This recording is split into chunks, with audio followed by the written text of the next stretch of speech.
I think we have a workforce that, is completely socialized to technology, and these new entrants to the workforce, far from past adopters to technology. They have expectations, so Right. they are being engaged. They have an expectation of how technology will be used and how they'll use it.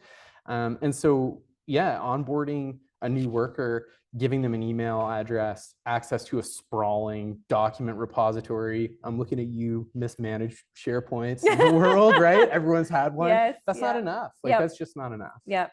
Yeah. So basically, like, just this generation and generations to come don't know a world without technology, whereas in the past, Yeah. we know kind of how it was and how it is now. They expect progression in a way. Yeah, I would say so. And I think, certainly our clients, talk to us about navigating that, Yeah. right? I mean, coming from a place where it was a novelty, and, often they are catching up or refining an approach to technology. And so an employee engagement app, something that'll also hit on like the crucial parts of business, is just such a key piece of the workplace now. Right. Yeah. And in the past, I think companies could get away with doing the bare minimum or having one thing here or there or doing one thing a little bit well. And now it's not so accepted. You have to have the technology for your Right. employees. Absolutely. And it's got to be usable. Right. Yeah. Yeah. So how do you see this technology, including AI, as you mentioned, Mm. influencing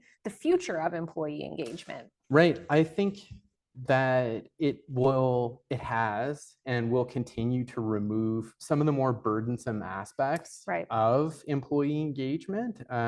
Certainly, our clients using Atacit are able to deliver training, communications, all sorts of content, digital workflows in a very targeted, purposeful way. And I just see that continuing to happen. I think it allows us to sort of clear out the clutter and engage with folks in a thoughtful way. A lot of the Gen Z, I just can't bring myself to say it, Leah, not consistently, but yeah, those Gen Z kids, a lot of them are turning to TikTok. Like, I don't remember the exact statistic, but a shockingly high number of folks in that generation are going to TikTok for information. And I think that speaks to the efficiency of the algorithm, the usability of the tool, and so on. So when you're engaging with someone that is coming in with that level of experience, that type of experience with technology, they're looking for a pretty seamless onboarding, and Right. they're looking to be kept up to date and engaged. Right. Yeah. And the right tool will help the person or the team in charge of engagement take away some of that administrative task so that they can focus and be more thoughtful, right? Because I think everyone wants to be thoughtful when it comes to the employees and when it comes to engaging them, but they just don't have the bandwidth because of the things that have to get done to keep the organization running. Yeah. So, I would agree 100%. And I mean, and that's something that we hear from, clients, especially in their HR departments. Yeah. It's just like, why aren't my email distribution lists working? And, you Right. just feel like, well, we can have a great conversation about that, Yeah. right? The right tool for the job. Totally. Yeah. Totally. So I know you work with a lot of clients who have large workforces who are not only, dispersed geographically, but different age demographics, different interests, things like that. How do you see them using technology to boost their engagement with their large workforce? I think, one thing, and you kind of talked about it a little bit there, is just, I think when you have these different demographics and they are spread across this like geographic space, whether that's a province or a state or the country, it's easy to focus on those differences, but there are the commonalities too. And so I think it's transitioning those interactions that everyone, the water cooler chat and so on, right, was such a part of 90s, early 2000s office culture. How does that translate into the digital space. And I think, again, everyone is becoming more socialized to social media. So an app that can help to replicate that, bring people together, focus on the things that they do have in common. So we have a client, for example, who had a lot of luck, and I guess we're getting to that time of year again, but a jack-o'-lantern carving Right. contest, right? So they, share your pictures, comment, and then, hey, I noticed in your workspace, because there are those opportunities for those micro engagements, for, the lateral communication and employee app. Our clients love that. Their users love that.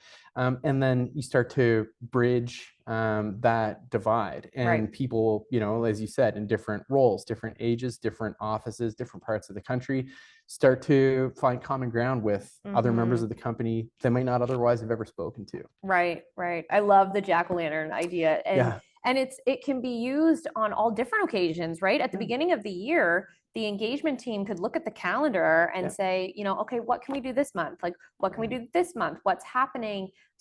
Christmas. Okay, decorate your workspace. Have a little competition.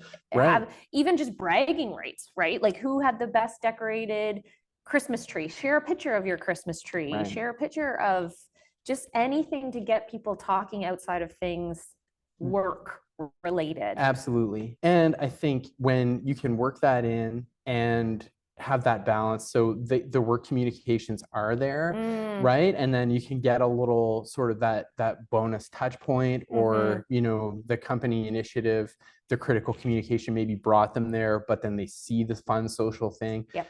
So many great opportunities for tie-in, and we do see that across so many of our clients, Right. client base. Yeah. So the flip side of that, Mhm. what challenges have you seen created based by using technology for engagement? Right. I think I think just technology more broadly, there's this constant competition for our attention.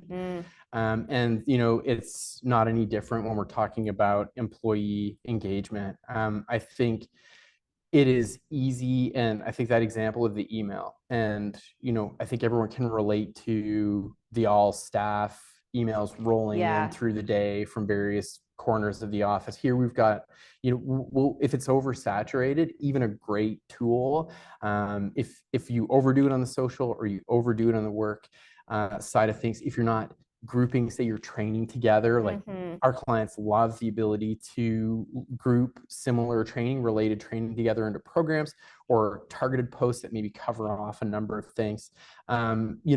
Then you just develop this white noise, right? And the message gets lost. The important communications, the important content gets lost. So that can be a challenge, I think, striking the right balance. Right. So to make sure that you don't become your employees don't become numb to you, right? Oh, there's Susie from HR again with another policy update, or this is happening in Virginia and I'm in New York, I don't care, right? Like, make sure you're sending the right information to the right person so that they actually are interested when they receive a message. Right. Absolutely. I think so that, again, that ability to target by location, by role, by, these groups that some customized groups where we know we've got workers that share a need for interest, or an interest in information. Absolutely. Yeah. Yeah.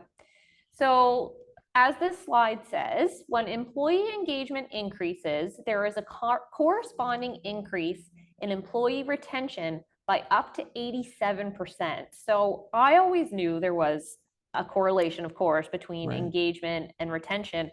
No idea it was as high as 87%. So that's super interesting. It's crazy. Yeah. Like, that's a high percentage, which means that employers and companies need to be taking this seriously. Engagement is not just a buzzword anymore. Like, it is a serious, actionable item that companies need to be considering. So as we look back over the past 5 to 10 years, what shifts in the technology landscape have you noticed? I think technology being more intuitive, more inclusive, and more accessible. Those are things that have changed. And I think it does come from largely that recognition, either by employers or by the folks producing the tools to support them, that these touch points do need to be meaningful. Employees want to feel appreciated. And if there's no thought going into the tools and the way that these tools are, engaging with them, or that they're meant to engage with, then that's a bad experience, right? Yep. So I think having addressed that, seeing the refinement there is a major difference over the last 5 or 10. Things have become more dynamic. We don't just see, again, the company-wide email, the note that was hammered out, printed off, and then stapled to a cork board, right? There's no opportunity to, say, even just tap a like, right? Or to to share your thoughts. And conversely, there's also no way for, and our customers love this, to look at the analytics. Are my touch points with my employees actually getting out there? And am I reaching my audience? And maybe getting a sense of, okay, so Itasset offers our clients that opportunity to look at that, and they can sort of dial things in and say, yeah, maybe Tuesdays aren't the day to push things out. Maybe my weather related posts aren't like really winning here. Turns out I have a bunch of film buffs. Like maybe so sort of getting that information, finding ways to gather it, sort of analyze it, and then capitalize on it in a way that benefits everyone. You didn't see that in the past. And I think you hit the nail on the head with the analytics being the big difference in the past 5 to 10 years, because in the past, I know it was cool to have all this stuff, right? Have all these different apps for different things. Everything was everywhere. And sure, that looked cool for the company. We've got all these shiny tools for you to use. But then when the employee gets in there, they don't know where to find what they need. So I found from the past few years, it's like, let's just have one tool that does it really, really good. And everybody knows where to go. There's not a bazillion places to look. Yeah, I think you're absolutely right. Having the opportunity, to consolidate and integrate services is something our clients really appreciate. Sort of shrinking that tech ecosystem, and that adds value again to the employee, because they're not running around through 5 or 6, in all fairness, really powerful, really impressive applications maybe. Instead, they have one really solid one, where and that means a reduction in time and allows those leaders, middle management, and employees to focus on doing their jobs. Right? Totally.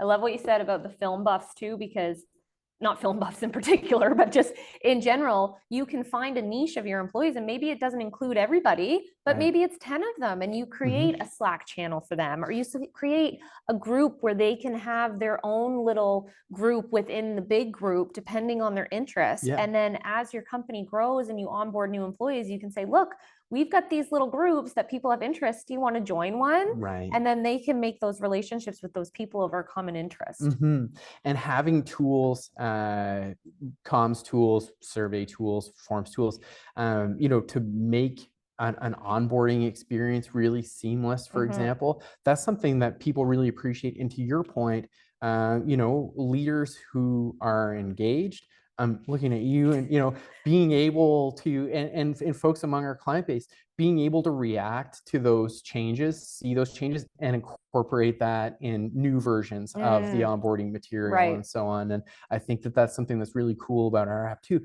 Being able to be reactive, and I mean reactive can have a negative connotation, but I think being able to maybe respond is what I'm saying. To notice those shifts, notice and capitalize that. And so folks that are onboarding, get a chance to share that extra check, right? Like, hey, you into movies? Because we do, popcorn and movie. Like the whole time you're saying that, I'm thinking of Ross from Friends and the pivot, pivot. Pivot. What happened last month or what happened last year might not work this year. So that's why it's so important to be looking at these analytics and say, okay, what's going to work now? So pivot. Pivot. 100%. So as you know, I love communication, place a lot of emphasis on it. Do you have any specific tools or strategies that you see your clients using for not only maintaining communication with their employees and their teams, nuclear and expansive in the company, but also for building digital communities? Yeah, I think the importance of having a tool that can develop that or facilitate that one-to-one, one-to-many, one-to-all communication is really important. Having those communications tools, which could include, in our case, notice board posts. Right. So again, engaging people with a tool that is familiar to them from their social and their work spheres of life. Yeah, strong communications tools, the ability to have surveys, be they anonymous or maybe company-wide, pulse polls, so you can get those snap. If you're teetering on the edge of a decision, you can push that out onto these mobile devices. I think that is crucial as well, being in that real estate, and forms and workflows. So you can kind of take myriad approach based on what is timely and convenient, and elicit that information from your employees. Again, analyze what you get back and then respond purposefully. And I think that these tools also enable us to tap into something that we see increasingly among all people, but certainly among the workforce, is that there is that IRL, like there's the real me today here with you, but then there's my online persona as well. And I think everyone has that to a degree. Everyone maybe feels a little more comfortable sharing, or has a little more time to be thoughtful than maybe they do put on the spot to, hey, questions, in the boardroom. That's not where everybody shines. And so I think having these tools, using them appropriately given the circumstance, really is what can help us to develop those digital communities where, going back to something you said earlier, we can sort of allow people to get to know one another, start to break the ice for new folks that are coming in for them, all because we've engaged our employees. And I think that's an important note. I mean, if we want to have engaged employees, we need to be engaging. Yeah, it comes from the top. If the leaders aren't putting in the effort to either start the conversation, or, we talked about this the other day where, okay, you've got a coffee break for 15 minutes every 2 weeks with your team. You get on and nobody's saying anything. Well, that's up to the leader, right? And if that doesn't come naturally to the leader, then have some talking points, have some things to talk about so that you can get people going. Because if the room, the Zoom call is silent, that's on the leader, in my personal opinion. Right. Absolutely. And I think those, some of these things have, like the water cooler chat, the coffee room break. I mean, we're a long way from being able to just show up and give the cursory tip of the hat. Good job, everybody. See you at the next one. We're so far from that. And I think people see through that. And given these tools, and I think so many of our clients appreciate, again, having the dexterity that Itastic can offer, you can go in there equipped, right? I mean, we know the folks that we work with, and we can draw on the tool literally at our fingertips to make sure that we are, on that Zoom call room, like ready to chat about what's new, right? We can kind of keep it fresh. Yeah, totally. Yeah, I love that. And I like what you said about having, different places and different ways to communicate. The notice board is very different than a group message, which is very different than a personal message, which is very different than a Slack message, right? And depending on what an employee feels they want to communicate with either their team or their leader, they have different modalities that they can choose to use, whether depending on how important it is. Right. How important it is. And I think, we see our messaging system with the ability to message directly to a group, to targeted groups, and then having the option to reply again to that group or right back to the individual could elicit something that might otherwise have gotten lost, right? So that the leader, the manager, maybe the employee, whoever began the conversation, can take that into consideration and use that for next time without, broadcasting to the group like, hey, you kind of stepped in it on that one, right? It's again, just more opportunities to help pivot. Exactly. So on that note, I thought I wanted to list some of the takeaways from this. It's not enough to just provide a solution. The solution needs to be active and thoughtful. So one thing you said multiple times throughout this webinar is thoughtfulness. And I think that humanize it, make it personal, make the employees feel important, right? And when you choose a tool, put the time into the change management process. You can't just pick a tool and say, here you go, use it and expect your employees to bite. You need to really guide them through, this is what we've chosen. This is why we've chosen it. Here's how you use it. This is your go-to, you know? Absolutely. And like you said, keep it fresh, because what worked last month, last quarter, last year might not apply anymore. Right. And with like a notice board, for example, if you're not posting on it and say I've signed on the last 3 times I've signed on, there's nothing new on there. Well, then I'm going to stop looking, because there's no reason, right? Yep. Middle management, so important in the process of implementing a new tool and using a new tool. They need to see the benefit, and then they need to help their employees know how to use it. Absolutely. We see that from the beginning. As soon as a new client joins, you know, if those managers are informed, if leaders are letting middle management understand why, then they will bring their teams along with them, right? And you need a strong kickoff, as you've always said, right? 100%. Yeah. Sometimes less is more. I think that is with everything in life, so doesn't come as a surprise. No. Employers need to value their employees' time and avoid making the white noise, like, you know, without being too, just don't bug them with stuff, right? Make it important. Yeah, sort of like if everything is important, nothing is important. If you're constantly talking at someone, then you're not talking to them, and you can't expect them to understand or to listen, to hear.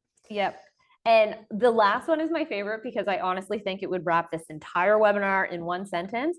If you want your employees to be engaged, you need to be engaging. Yeah. I think that's, you know, if we were to wrap it up in a nutshell, that's it. Yeah. I don't think everyone needs to be a Pulitzer Prize email writer. Right. Or, you know, you don't have to have the award-winning cover shot on your notice board post, but you need to make the effort. Yes. You know, kind of give what you would like to receive. Awesome. Yeah. No, I agree. Really good points. So now we're going to have some Q&As. Sean, let's see what we've got for you from our audience here. Sure. I'm sure they've come up with some tough ones for you. Not too tough, guys. Go easy on me. Okay, here's one that just came in. How can you use technology to measure employee satisfaction and engagement? Right. Well, I know that our clients have a lot of success using digital forms and surveys. Okay. Again, through the thoughtful and purposeful selection of questions and targeting of a survey. And, you know, the survey doesn't need to be the same across, or the form doesn't need to be the same across an entire organization, right? I mean, I think if we engage our leaders to take part and then deploy something that we know will sort of catch across an organization, survey tools, giving the option of anonymity, again, to engage that online self maybe a little bit more, is just a great way to get a sense of where everybody stands. And to be creative, you know, use some of the basic tools and see what those analytics tell you about what you're getting back. And that helps us to understand if we're getting good return on our investment as well, or if we need to pivot. I never should have said that. I can't stop saying it. It's just so applicable to everything. Okay, one more. How do we make sure that, this is a good one. How do we make sure that employees are not intimidated by the increased use of AI with respect to job replacement? Right. Yeah. I think people need to look at how it is being used today and understand that it will be a natural progression of that. AI, if you look at the way that we search, the way that we find content, it has gotten easier. That doesn't mean that we should be lazier in our pursuit of knowledge. And we should still look for. We need to pivot. Pivot and look for some varying opinions to make sure that we're not just settling on the first and maybe most obvious, but not necessarily the best fit. And that will continue to happen. Technology, AI will evolve and allow us to get what we need more easily. It will make work easier. AI won't necessarily, I don't think it will ever replace us. The person who knows how to use AI will potentially replace someone. And so staying current the way that we are today, you know, reading up a little bit, getting to know the new tool that's been introduced by our employer. Those are the things that we can do to mitigate those concerns, and not to watch too many scary movies. I think that's the other thing. Yeah. And we're so lucky that we have tools that we can learn for free, like Yeah. with the amount of resources that we have at our fingertips just with an internet connection Mhm. to look and learn how to use these tools. You're doing yourself a disservice by not looking those up and finding that Absolutely. out. Yep. Yeah. Okay, so we had one more come in. I thought, I guess maybe not. That might have been it. Okay. Oh, right, here we go. How can organizations ensure they strike the right balance between leveraging technologies for employee engagement, but also avoiding over-reliance on it? Right. I mean, I think in simple terms, we talked about that oversaturation, right? Just you really maybe going over the top, not finding the opportunities to consolidate our content, whether that's creating knowledge programs with all of our training versus assigning someone a dozen items, or sending a separate communication for everything, or just trying too hard to be social. Part of it relies on that, I think, and or relates to that, and not leaving your door open to have the Yeah. conversation, not still like recognizing that there's still a need, whether it's dropping by someone's office, leaving your own office door open, or scheduling the time with a teammate to have a chat, whether that's through your app's chat feature, or the Zoom call, Teams call, right? To just touch base. And I think that can be a little unnerving at first. I think employees expect remediation. My manager wants to talk to me, but no, they want to talk to you, Right, just right? normalize And it. make them feel that way. Yeah. Make your team feel like Yep. you want to engage with them. Yeah. Yeah. So, yeah, I love that. That's awesome. So Yeah. that's all the questions we have for today. If anyone is interested in iTacit, just give us a call. Here is my contact information. If you would rather talk to Sean, reach out to me and I can direct you to him. Thank you again for joining us today, and stay tuned for part 3 of this webinar series.